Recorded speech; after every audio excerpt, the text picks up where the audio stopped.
còn đong đầy bao niềm thương bao khát khao. Người ơi xin anh đừng đi, đừng rời xa em nhé anh, hãy giữ lại một mối tình vẹn nguyên.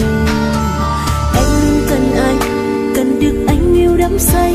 Nếu em còn một ước nguyện, em vẫn mong luôn có anh. Người ơi em luôn cần anh, cần được anh trao ước mơ. Vắng anh thì lòng em như đã chết. Vì trái tim này ôi quá yêu anh thiết tha, và ước mong rằng ta sẽ không hề cách xa. Chân tình em dành cho riêng anh mãi thôi, trong đời không một ai thay thế được anh. Này hỡi anh người yêu dấu, xin anh hứa đi, ngàn kiếp sau dù mưa nắng vui buồn có nhau. Em và anh từ đây như mây với trời, muôn đời không còn chỉ cách chia đôi mình.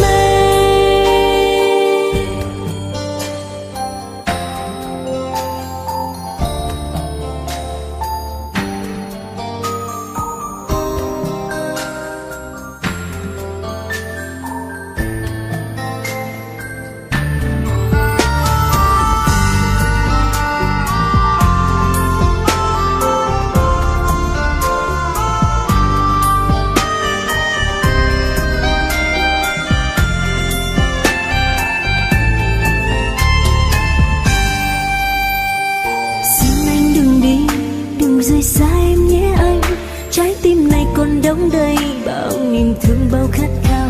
Người ơi xin anh đừng đi, đừng rời xa em nhé anh, hãy giữ lại một mối tình vẹn nguyên. Em luôn cần anh, cần được anh yêu đắm say. Nếu em còn một ước nguyện, em vẫn mong luôn có anh. Người ơi em luôn cần anh, cần được anh trao ước mơ.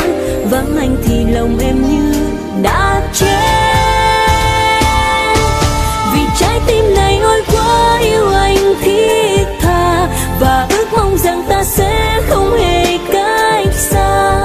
Chân tình em dành cho riêng anh mãi thôi, trong đời không một ai thay thế được anh. Này hỡi anh người yêu dấu, xin anh hứa đi, ngàn kiếp sau dù mưa nắng vui buồn có nhau. Em và anh từ đây như mây với trời, muôn đời không còn chỉ cách chia đôi mình. Vì trái tim này ôi quá yêu anh thiết tha, và ước mong rằng ta sẽ không hề cách xa.